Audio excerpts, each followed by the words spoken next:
what that music reminds me of? You're gonna say something about a rave in 2010. That reminds me of in like the mid 2000s when you would go into Abercrombie to buy clothes. Oh yeah, kind of. I could see That's that it. a little bit. Yeah. I could just like smell it in my like. You can taste just the smell. Yes, exactly. It does kind of have that vibe. Were you an Abercrombie guy? I mean, we bought some clothes there. Like, I mean, I think I had a couple sweatshirts and probably some jeans and stuff. I wonder, are they still around? Yeah. Wow. I haven't seen They had that big, Abercrombie. massive scandal a couple of years ago. Oh, wow. Yeah. Yeah. Which was like, yeah. Anyway, totally off topic, but that's what that music reminded me of. This is how we start our shows. And you'll notice we have a guest today. So we have to be on our best behavior, I think. Otherwise, she might just bench press the hell out of us or something. Who knows? But it's Coach Brittany. And she... Coach, and it is Suplicki, right? Am I saying that right? I don't think I've ever nailed it. Okay, that was yeah, really right. good. All right. So Brittany Suplicki, you've been with us for how long now? It's been a couple of years. How long officially? I tried thinking about it, and I didn't actually go check, but I think it's 4-ish. Is it? It's okay. In the so 4-ish range. Yeah. Yeah. I knew it's been a while, so I knew. Well, and you were in. It's definitely been. I mean, I remember you in Vegas. You were there in Vegas. I can't remember. Vegas, yeah. Were you in Nashville? I wasn't, but I was with you then. But okay, I was not gotcha. With you. Yeah, it's just wild to see, and that's I just can't keep track of time. Like it's been the fact that you've been here for like basically 4 years already. Just it blows my mind. Anyways, but we so Brittany is an excellent coach of ours and wanted to come on the show, and I've been asking coaches to kind of if anyone wants the opportunity to get out there, kind of tell their story about their background and who they are, and just give different perspectives on how they coach, and that way anybody that is looking at a coach, this is a good way to get to know that person. And if anything, it's it's an opportunity for us to kind of show our personality as Macros Inc. So I think maybe the best place to start off is just dive into, I mean, I'll let you kind of direct it, but like tell us who you are, where you come from, what your background is. Tell us, a little bit about Brittany Suplicki. That's like the hardest question to answer, right? Who are you? I don't know. Depends. Do your best. Do my best. These were going to be hard questions. So. Already starting off strong. And so, yeah, I have, I guess to start, I'm from Buffalo, New York. That's a big, important part of who I am. I don't live there anymore, but I'm a huge Bills fan. So, always requisite to mention that in every conversation. Do you watch every Bills game? Oh my gosh. Yeah. Okay. It's a culture up there. Good. It's hard to describe. It's different. Like you visit Buffalo and 80% of the houses have Bills paraphernalia outside. I've never been to a city that's that obsessive, but I've been working in this industry somewhere around 12 to 13 years. It's when I reflect back, it's really all I've ever done in my adult life. So at one point I was in business school and I was like, this is kind of boring. I don't want to do this. And then at the same time I started working out and found myself in the gym and got employed there. So I switched my degree and I ended up going through a bachelor's and a master's degree within the field and really had worked, anywhere from a trainer on the floor to strength and conditioning rooms. I worked the NHL Combine one year, which was pretty sweet. And I landed here about 4 years ago, as we mentioned in the beginning, and have been here ever since. What is your degree in? I guess I didn't know that specifically. So what do you hold? Yeah, so my master's is in health and human performance, and I can't remember what my bachelor's was, if I'm being honest. Doesn't matter. I'd have to go back and look. Gotcha. I don't know. Yeah. And where do you live now? You said you're from Buffalo, but are you? I live on the coast of North Carolina now. Okay. Oh, it's so nice out there. It is. This time of year is a little, it's not the Northeast, but winter could be better, but in the summer, it's great. So what drew you to this line of work? It sounds like it all started when you were you joined the gym and it all kind of grew from there. Yes. Yeah. I was an athlete my whole life. And then I lost athletics after high school because I had to work through college. So I lost athletics and I ended up finding myself in the gym, probably in a really transitional and hard time in my life where things were not going in a positive direction. So the gym did pull me out of that. It was before women were really lifting weights. So I joined an Anytime Fitness and I would go 11 p.m. to 1 a.m. when there was no one there because of that kind of like gym fear that most of us start with. You would never catch me anywhere at midnight these days, aside from sleeping. But I did that for a while. And so, yeah, I started lifting weights before there was a lot of women there. And I was like, man, more women should really get into this. So I ended up getting my personal training cert, and I just did training through college to work my way through college, and really became passionate about strength training and kind of opening the door to, hey, there can be other goals outside of losing weight. And that's a conversation I probably have on the daily of like, that's our default goal as a society. And that's okay. It can be a goal, but it doesn't have to be the only thing. And at some point you have to move away from that. You can't lose weight forever. That's called starvation. What would you say is your favorite part about what you do right now? Given your background, given that you're obviously very passionate about it, what do you like the most? I think what I like the most is, especially in what we do here, is we have the opportunity to give people another way, right? A way that's not a fad diet that you do for this season and it's really painful and it becomes your identity, but rather of like, hey, this is a new way you can look at foods, and they're all in your control, right? You can choose to enjoy Christmas cookies all holiday break, and that's okay, right? We know there's a cost to that choice. There's a cost to not enjoying the Christmas cookies too. So being able to open that door and kind of lead people through it, of you can build this life where you do feel more in control, and that's here for you. As you've kind of accumulated experience working with a wide range of people, in your career before working with us, kind of on the floor as a trainer, and now kind of working with people in a more remote setting, what would you say is the biggest thing you've learned about working with clients, and what are the biggest obstacles you think most people face? The biggest thing I've learned is everybody struggles more than you think they do. Like a chronic conversation I find myself in is, I wish I could do it, but I have all of these other things. And then you work with the person who has done it, and they too have all of these other things. And, there's that old quote of like, if you put all your problems on the table with everyone else's, you would take yours back, right? You'd be like, man, my problems are awesome. I'll take those. So we tend to kind of look at our situation in this view of, oh, I can't do it because of XYZ. I wish I had this person's. And when you're on the quote inside, as long as I have been, you see people doing crazy things in situations where I'm like, how are they doing that? Like their life right now is the Wild West and they're still successful. And I forgot the second half of your question. What do you think are some of the biggest struggles that people have? I think it does. It also comes back to, I phrase it this way a lot of times in kind of conversations with colleagues. We all are guilty of this, of building a life that maybe we didn't intend to build, or we didn't want to live in, right? We just, all of these obligations we're saying yes to, and volunteering here and spending our time here. And it's hard to look back and be like, is that actually how I want to spend my time? Which is one thing I love about New Year's, because it can be, you can look ahead to the year and be like, do I want to spend my time the way that I did last year? And that can be a way to start to rebuild a life you actually want to live. And it's usually not as simple as like, one day I'm going to stop doing this. But if you're in a job you hate, right, you're running kids to sporting events all over the country, and you're like, maybe that doesn't fit our life. That gives you an opportunity to start to look at that and build the life you actually want to live. Yeah, I think one of the things, like a saying I've heard is, the life you want is on the other side of hard conversations. And I think for a lot of people, the first conversation is with themselves, right?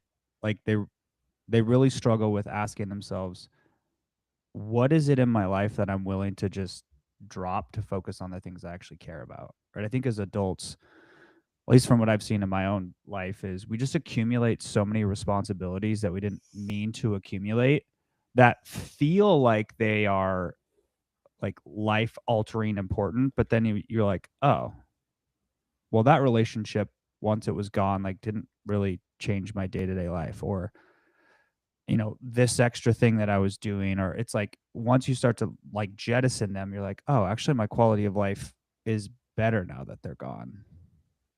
Yeah, that's exactly right. I think, like you said, we accumulate all these things we're doing that we've said yes to, and you just keep doing them because it's what you've always done. And where you want to be is probably on the other side of what you've always done. Because if what you've already always done got you there, we wouldn't be in this conversation.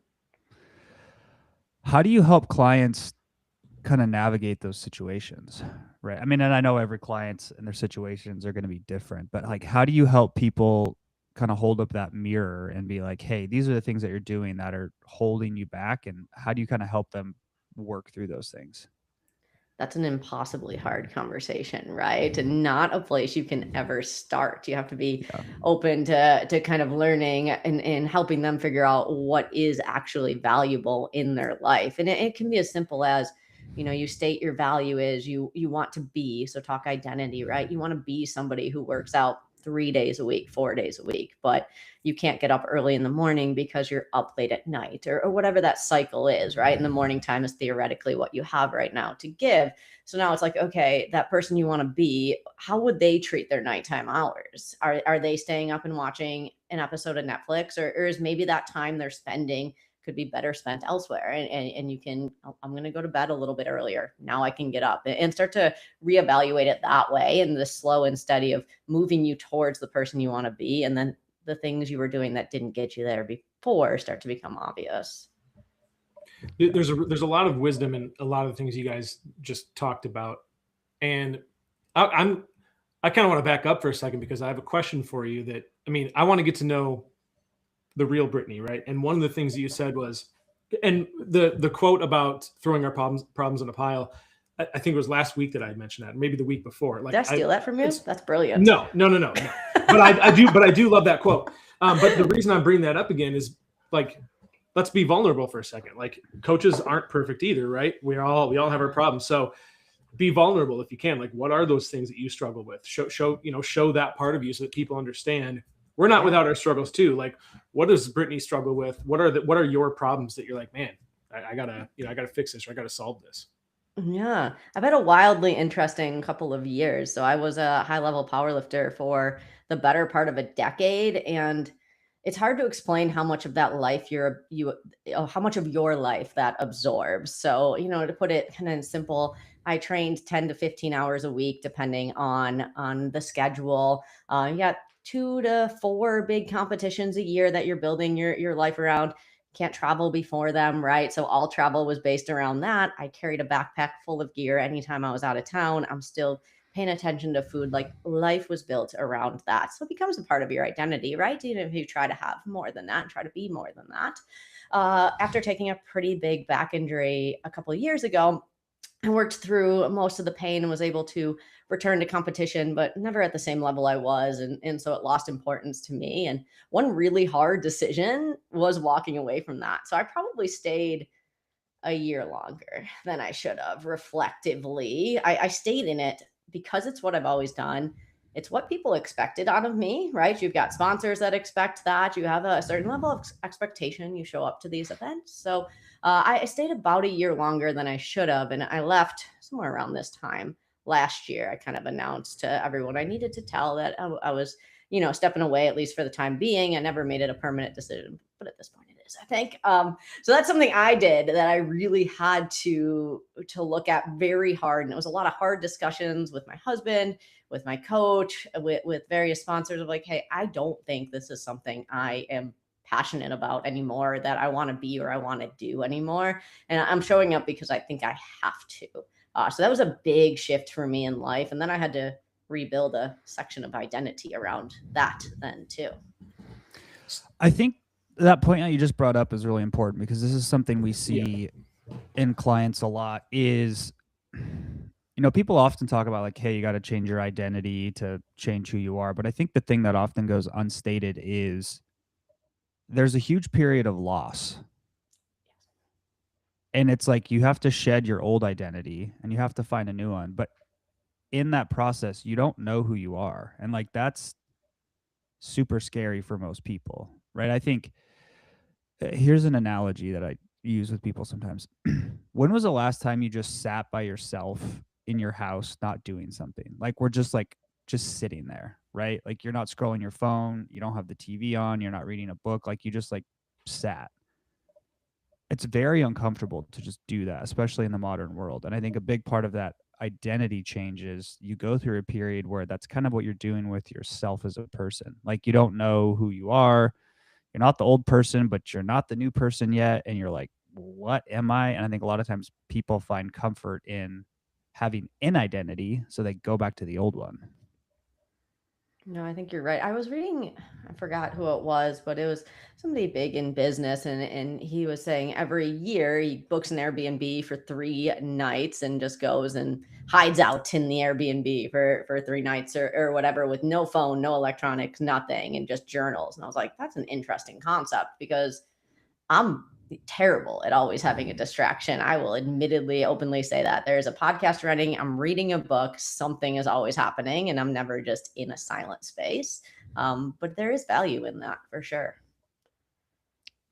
I have a sort of a, it's kind of a random question, but it's pertinent. You said you gave up powerlifting. So my sister was very big into powerlifting, went to Junior Worlds in Poland. Yeah. She actually took gold in Poland. She did phenomenal. And then she went to Hungary the next year. So she had a lot of success, but she's, how old is she now? 29, I think. Yeah. And she doesn't really powerlift anymore because she's like, my body is like wrecked from it. Not wrecked, but like it hurts. Have you found that powerlifting was hard on your body, and did that weigh at all into your decision? So, like I said, I took a pretty big back injury. It was pretty significant. It's hard to say that was the fault of powerlifting. I had, nondescript low back pain probably my whole life. I grew up on a farm. I lifted things I shouldn't. I'm a small person, right? So I lifted things that weighed more than me my whole life. But in that way, that took a bit to come back from. I'm very non-permanent on physical things, though. So, just because something hurt once, I don't believe it has to hurt forever, right? So I have a very non-permanent approach to that. It doesn't stop me from doing anything I want to do now, right? I still lift. I worked through it. Some days I'm a little stiffer than others, but for the most part, it's fine. Yeah. One of the things I wanted to dive into was a little bit about your approach to just coaching people in general, and some of the things that you do and the strategies that you employ, and like when you're working with people. So one of the questions I wanted to ask you was, like, if someone comes to you and they're busy, they're stressed, they feel overwhelmed. Let's say I'm a new client and I come to you, and because it's common, right? People are like, I signed up because exactly that. I'm busy, I'm overwhelmed, I'm stressed, like work is chaotic. I don't know how to handle any of this. What is your approach at that point? Like, how do you take people on and like help them for those first few steps, given that this is such a common, thing people struggle with? Yeah, probably the most common struggle, right? I think in this industry, we've done a terrible job of making people focus on things that don't matter at all, right? From silliness of even get enough water in. Yeah, you got to drink water, but maybe we don't have to stress about liquid intake, to what about this carb, or what about this food, or what about this meal timing? For sure. It goes endlessly, right? So if we can strip that away and we can say, hey, do you think you can get a protein and a produce every single meal? Most people are like, yeah, I can do that. But like, what's the point? I'm like, no, that is the point, right? Okay, we can do that. That box checked. Okay, start there. You think you can get 2,000 more steps a day? You're currently getting 4. Can you do 20 more minutes of walking? Oh yeah, I think I can squeeze that in, right? I can do that on lunch, or I'll get to the gym 20 minutes earlier and hop on the treadmill. Okay, well, we checked that box then. And then we evaluate, was that working, right? And I think we can get caught up in, well, if I don't track my food perfectly, or if I don't get the perfect 10K steps, there's no point to all of this. And all of my clients have heard this a million times. You only have to be as accurate as you have to be to make progress. If you're making progress, I don't care how accurately you're tracking, right? To be frank with you, don't care. If you're happy and things are rolling along, now we might have to revisit this in the future. Maybe you have some issues that do prevent you from making further progress. It slows down. But in this moment, sometimes you have to let good enough be good enough, and stop using perfect as an excuse to not do. So you're talking about just like essentially what you're saying is, hey, and this is how I try to educate people before they come on too, because one of their worries is, am I going to be able to do this? I have a very busy life, and like I don't want to like overhaul everything. And I'm like, well, that's the thing. I try to educate people and let them know we're not going to ask you to come on and like drastically change anything. In fact, if anything, I usually tell people, look, first couple of weeks, we're probably just going to want you to like live your life as you normally would. Let's establish a baseline first.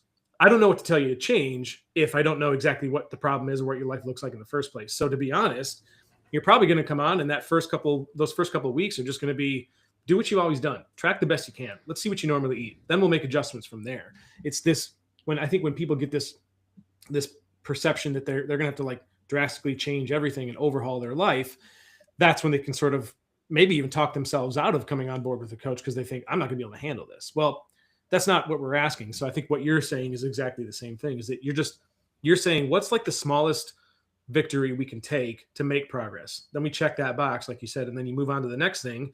And over time, you look back after 3, 4, 5, 6 months, and you're like, look at all the stuff we've done. Look at where you're at, right? It felt like little things at the time, but now you zoom out and you got this big picture of what looks like an incredible transformation, right? So I think that's kind of what you're hinting at, right? Yeah, absolutely. It's so boring, right? Everything you just said, it's so wicked boring. There's nothing interesting about like doing this well. And that's the problem. You can't bottle this and sell it to, 1099. It's like, no, it's looking at these small habits and making changes to them. Right. And that's right. You don't have to overhaul your food today, but maybe 6 months from now you do eat differently because you know differently. If someone's with you and they get to a point where, like you said, you kind of hinted at this in your explanation, the scale's not moving, right? And they're frustrated. What's your advice to them at that point? Because I know that comes up a lot. I haven't had any progress this week. Absolutely. I always try to preempt those conversations with, hey, this is going to happen, right? There is no way this doesn't happen. There's a variety of reasons it does, right? So maybe we took a more loose approach, food photos or a loose tracking approach, and we get to the point where progress slows down. And I try to preempt that conversation with, hey, at some point we might find progress slows and we've got to find areas to tighten this up, right? These are some areas I'm already seeing. You don't have to stress about it now, but down the road, when I revisit it, I want you to remember that I mentioned this. And then the other thing is, everybody loses focus in a diet at some point, right? You don't have endless willpower. It's a finite resource. At some point, you're going to start, I have a little extra handful of M&Ms here. I put a little extra creamer in my coffee. Ooh, don't do that. But, creamer there, whatever it is. And now it's like, okay, we've got to be honest with ourselves and identify where we're willing to start to tighten that stuff up. Or the flip side, do we need to take a moment of not losing weight to kind of establish this new baseline? I think we go into a deficit thinking, I lose this weight now or I never lose it, right? I've got one chance at this. You could lose 15, 20 pounds. That's substantial. That's a lot of work. You can take a moment to reset, to find that baseline, and then lose another 15 to 20 in a couple of months. Like there's no rule that says you've got to do this all at one time. For sure. So at this point in your career, you've probably seen hundreds of clients and they're like initial food logs, right? One of the things we know that clients usually, the food logs they tell us when they come in is not exactly representative, right? They're always like trying to make it look good for the coach. It's like when you go to the doctor and they're like, oh, how many drinks do you have a week? And you tell them 1 and the doctor's like, I know you drink 6 days a week. It's fine. But I think one of the interesting things that people maybe who haven't coached people at scale is the food logs that we see from clients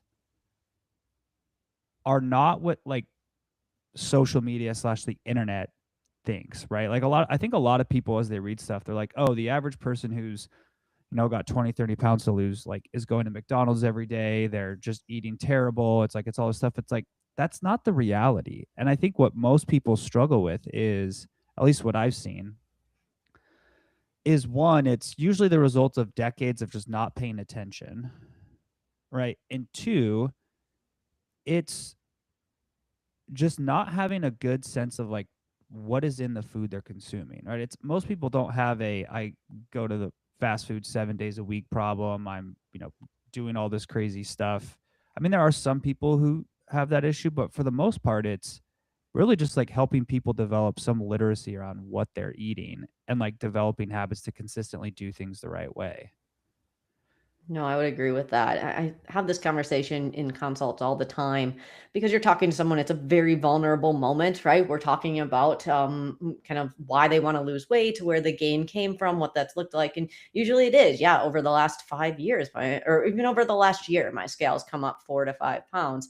And usually it's a conversation of how small of a quote, heavy quotes, overeating that truly is, right? So I always clarify, look, I don't think you're out there eating, XYZ all day, every day, overeating in the thousands of calories range. We're talking the hundreds of calories, just these little things here and there that we have to get control of. Or it's the flip side, it's like, their movement has come down dramatically over the last 5 years, which is arguably probably more common of something I see. They get more sedentary, they're in the car more, they've got this big promotion at work, whatever it is. So now they're moving less. It's like, you cost yourself a few hundred calories a day. It's not a lot, but over the year, it does add up. And if we can address that, man, maintenance in the future becomes easier for you. And now you have this tool in your toolbox. If things get more sedentary for you, where you need to put your focus again. Yeah, I think that's one of the biggest things that goes unnoticed is the change in physical activity.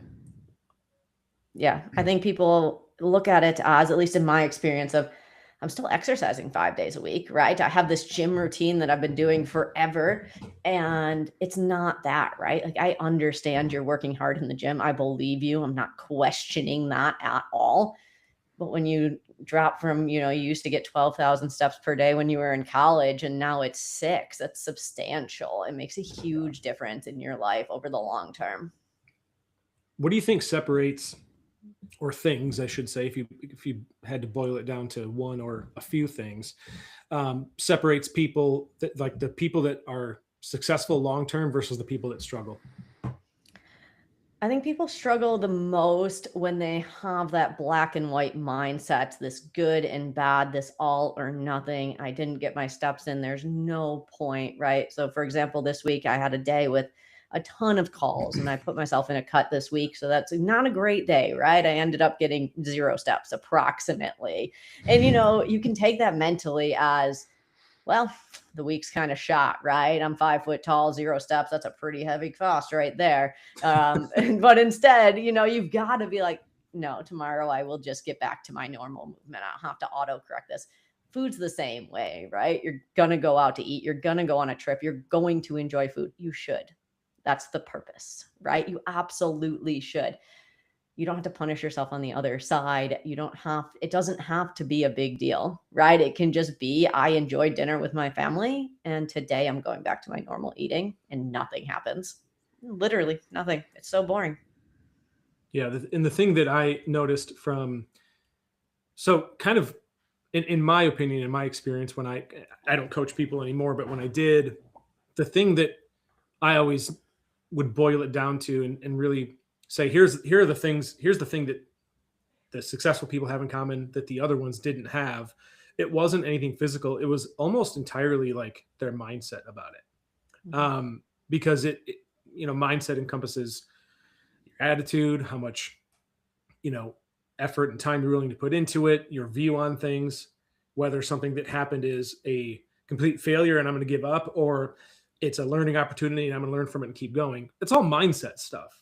Right. And so it wasn't that, yes, some people are, genetics do play a role, and like your age definitely play, like all that stuff. I'm not saying is not a factor, but wouldn't you like, do you see it as a mindset thing as well, where really it comes down to just what you believe up here and what you're willing to do?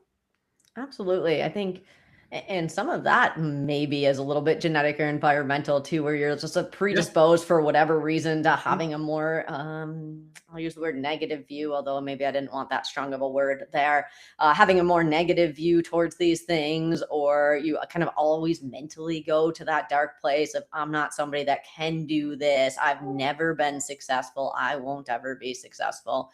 But you talk to people and you can kind of tell their mindset is one of that, like, this person will not be denied, right? They will consistently show up until they're successful. It's so impressive to watch, right? You just have somebody that consistently shows up.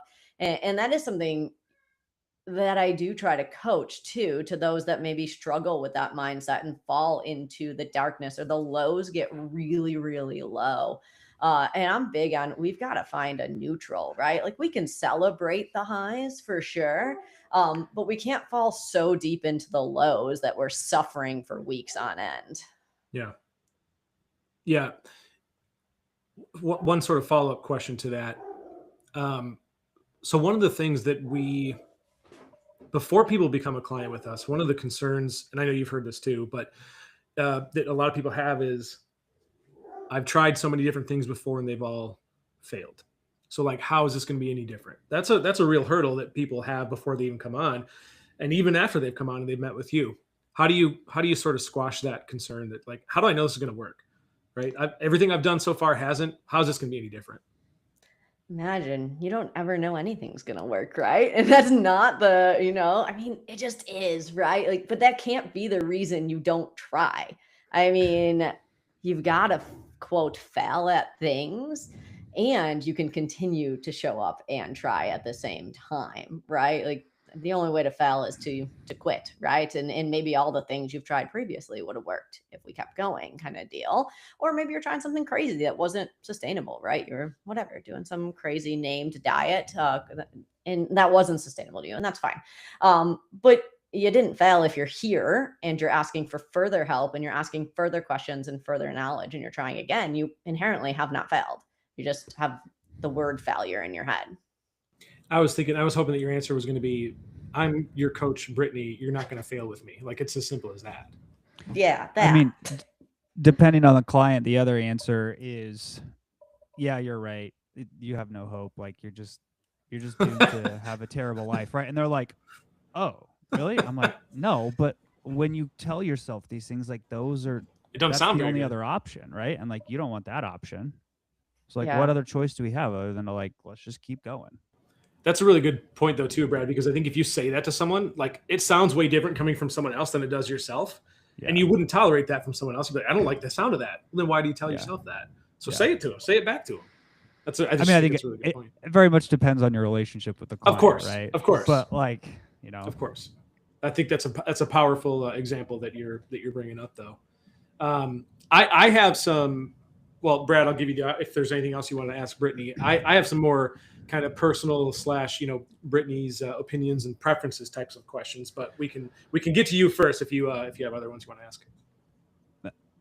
I think one of the things that's not talked about enough in our profession is what it's like to actually be on the other side of coaching. What is it that you think is your biggest struggle as a coach? One thing I've personally struggled with, probably most women my age who grew up in the 90s did, was, hearing so much conversation about weight and about looks and all of these things. So how that's impacted me in my coaching life and how I've struggled as a coach is being in this industry. That's what I talk about all the time, right? And when I'm not working, that's what I talk about all the time, because that's what people want to talk to you about. And ways I've worked around that, and maybe this isn't the direction this question was supposed to go, but anyway, it's going. Ways I've worked around that is, I've curated my social media, right? I don't follow anything that makes me question things. I've been very cognizant and intentional about self-talk and the environment that I put myself in, right? You will not any longer catch me nitpicking myself and things like that. And that's something I work with clients on too, right? Like, at some point, that mentality becomes a choice that you're buying into. Like, you can want to change yourself and not hate yourself at the same time. And you probably should, because you're probably not going to hate yourself into better. It probably doesn't work that way. I always phrase it this way. Like, do you want to be 80 years old and still having this conversation? Because I sure as heck don't, right? Like, I want to be out there living and enjoying life. So I think some of it is setting yourself up to be able to do that and achieve. I mean, you can still achieve things that you want at the same time. It doesn't have to be mutually exclusive. I do have one other question actually related to coaching. I take that back. Is there a type of client just in general that you work with, like, more than, for example, maybe a lot of, like, I know a lot of women who are struggling during menopause, they ask for Coach Catherine, for example. That's a well-known thing. So she likes working with those types of people. Do you have any clientele like that where there's a common, these types of people come to work with me and I really enjoy this type of, or is it just kind of, I work with, everybody. And to be clear, I know we do work with everybody, but is there a specific type of person that comes to you in general and says, I want to work with Brittany? The most exciting client I get is when they're from Buffalo because we have football to talk about the whole time. But that was not the purpose of this question. Or the fact that it smells like Cheerios. Sometimes it does. What a fabulous bonus. That's a real. So that's a real thing. I know they have a plant there, but it will. You're telling me there's times you'll go outside and it can literally smell like Cheerios outside. That's yes.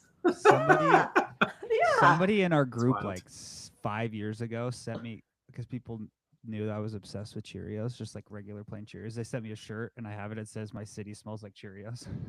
That's crazy. It's a real thing. I'm going to really answer your question now, though. So being here, I certainly work with everyone. And, I think to be a great coach, you need to have some chameleon attributes to you, right? So conversations with different people look differently, right? Like someone might watch this video and be like, that's not even the Brittany I know, right? And it's not because, I'm fake in any way. It's like, oh no, there's just different sides, right? So some people need to be met with a little bit more energy and push and aggression and like, hey, you've got to do this kind of thing. What are you doing? And some people need to be met with a little bit more, a little softer approach too of, right, and let's look at this together, a little bit of a combined approach. Some people want to be told what to do. Some people want to work with you. But as for a favorite or preferred type of client, I don't think it falls into any category of age or sex or even goals.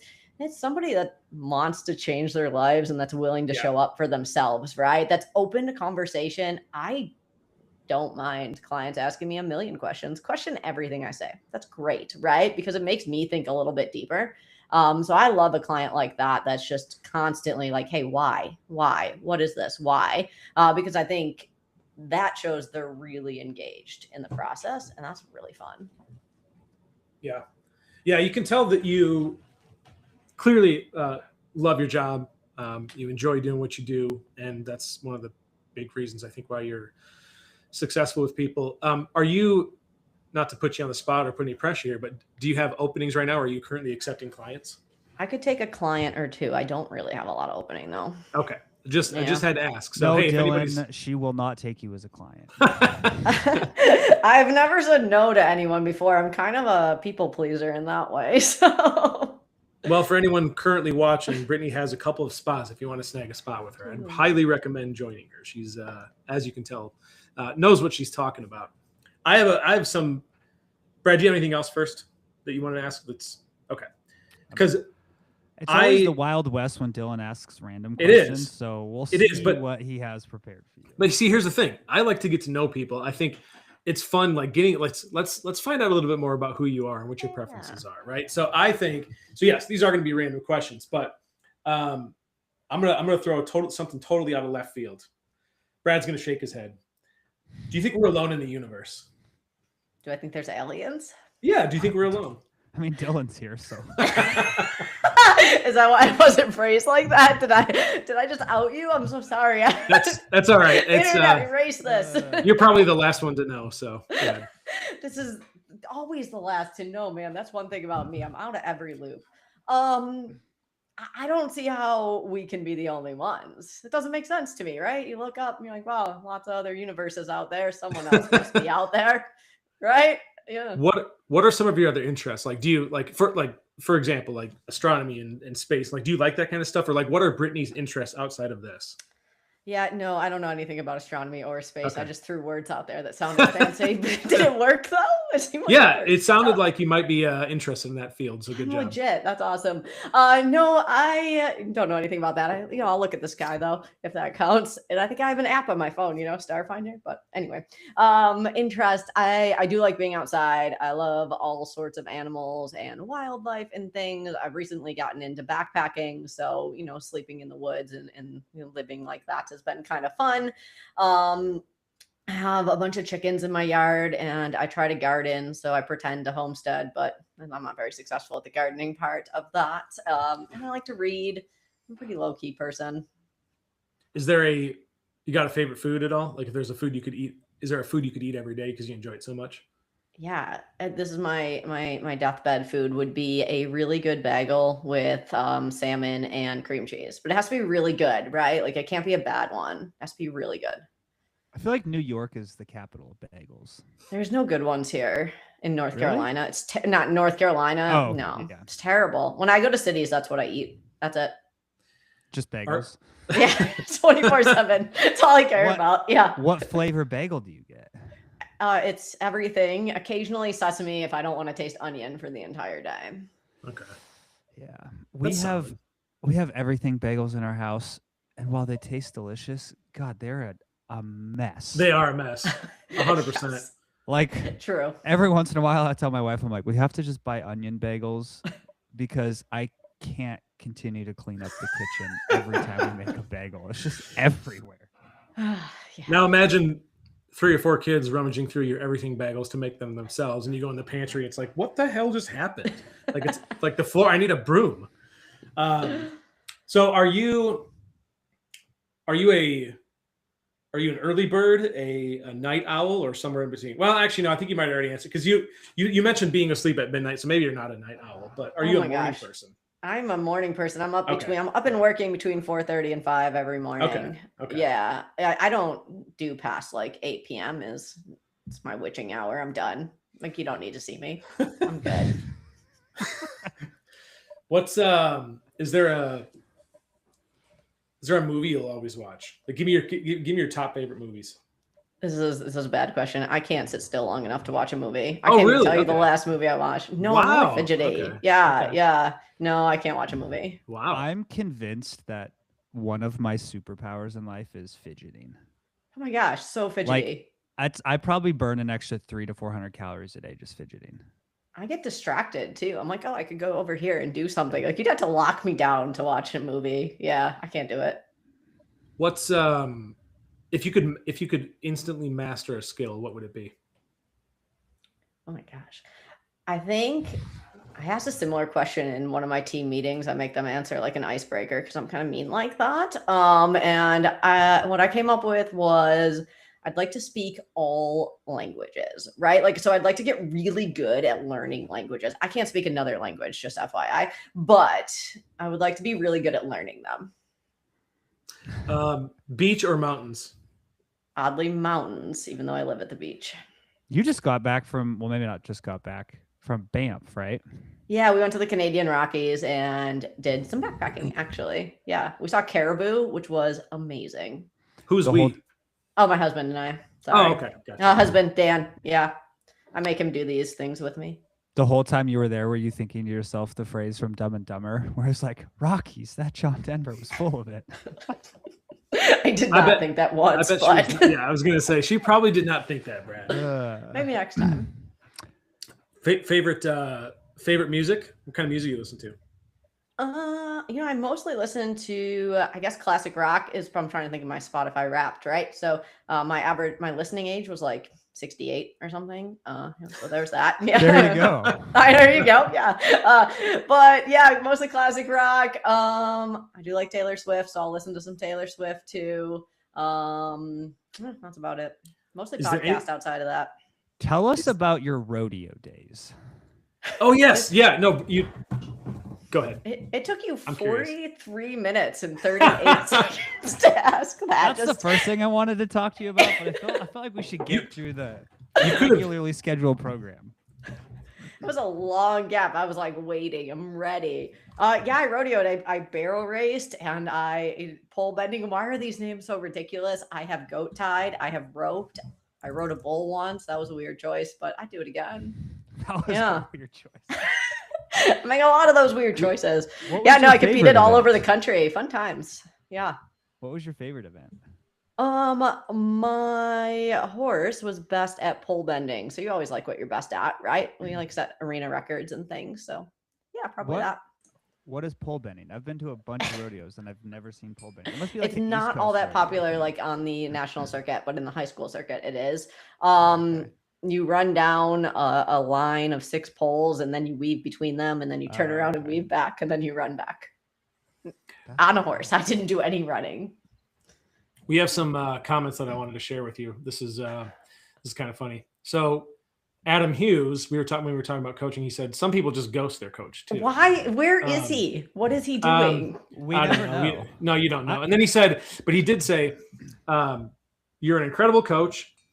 She knows when I'm being a shit show and traveling a lot and just lets me do my thing. When I get back and focus, she's there supporting and encouring me. So there you go. Some good some hi, Adam. I'm glad you're alive. I've been legitimately concerned. he's like you know, the whole, you remember the show where in the world is Carmen Sandiego? It's like, where in the world is Adam Hughes? He could be anywhere. Just expecting him to show up at my house one day randomly. He probably will. Stuart says, ask Britt for her London coffee recommendations.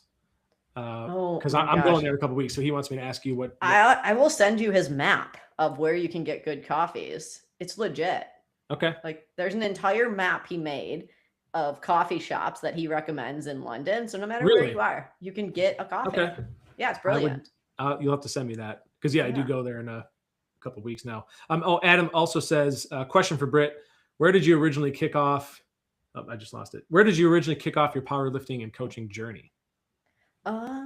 I started powerlifting long after I started coaching, actually, and started lifting. People always told me I should compete, and I was like, that kind of sounds boring, you know? And then I did, and then it became my whole life. So there you have it. But I originally started training in the same Anytime Fitness that I started working out as. I started coaching there, and then I didn't start powerlifting until I got to North Carolina, maybe 7-8 years ago.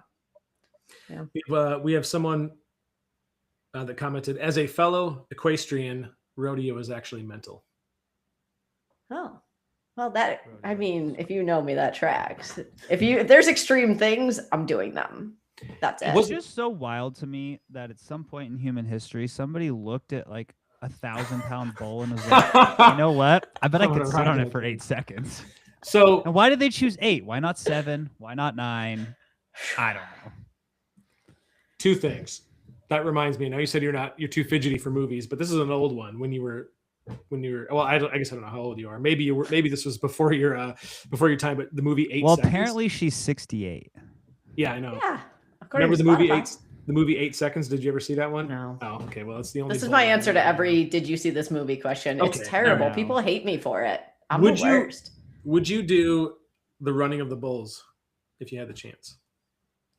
I mean, I don't know. You get me in a situation with adrenaline, and I'm really bad. Like my self-preservation is not very good in those situations. I'm also very competitive. So Brad, I would say no now, but give me there. Would you chase that cheese wheel down the mountain? What? Have you seen that race that they do every year? Yeah, I have. Isn't that in like Switzerland or something? There's like this big hill, and all these people line up at the top, and they roll a cheese wheel down it, and people run after it to try to catch it. And if you catch it, you get to keep it. But like, it's so bad. You get a bunch of cheese. That's your prize. Yeah, or some broken clavicles and ribs and back. Those are the 2 outcomes. Yeah. Brad, would you run with the bulls? Of those. No. What if someone said, "Here's 10 grand cash, go run with the bulls"? Would you do it? No. What's your asking price? Like $5 million. Have you ever been? I don't think you've ever been near a bull. I mean, not like standing next to one, but have I been near one? Yes. No. Yes, I have. Yeah, I mean, it does look scary, but also just like it's, I don't know. I always thought it like you said, Brittany, it's the adrenaline situation. That'd be kind of fun. Yeah, it's sort of the same. People. It's like the same thing with skydiving. I'm sort of like, okay, you get like a couple minutes of adrenaline rush, but if it goes bad, that's it. Yeah. But you don't really know because then it's over, you know? You don't really know about that. Yeah, like life is kind of fun. I'd kind of like to keep living, you know? Like there's a lot of things I still would like to do. This is fair. I have a client that she's like a professional skydiver. Shout out to her. It's so cool. She's like, I want to do this move in the air. And I'm like, that's wild. I think it's awesome. Well, they do say you don't need a parachute to skydive.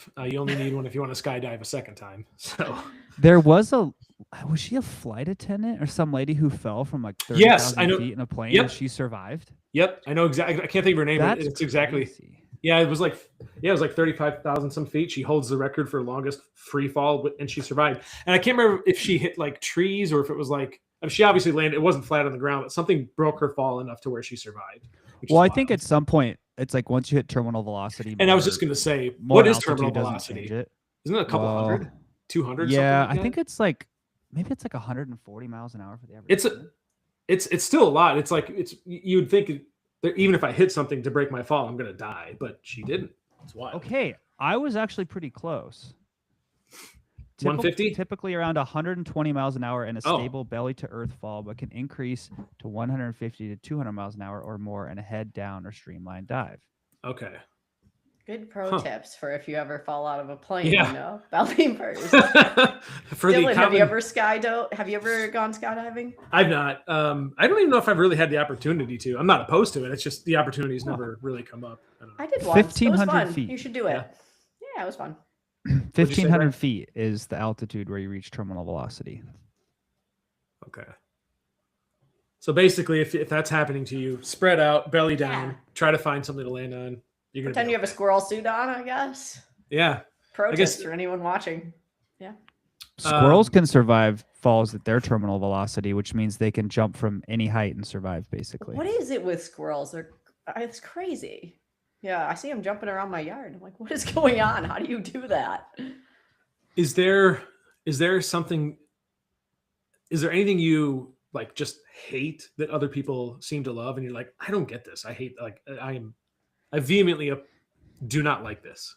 Yeah, I also asked a similar question in one of my team meetings. Again, terrible icebreaker questions. Nuts in desserts. There's no reason you should have a nut in a dessert.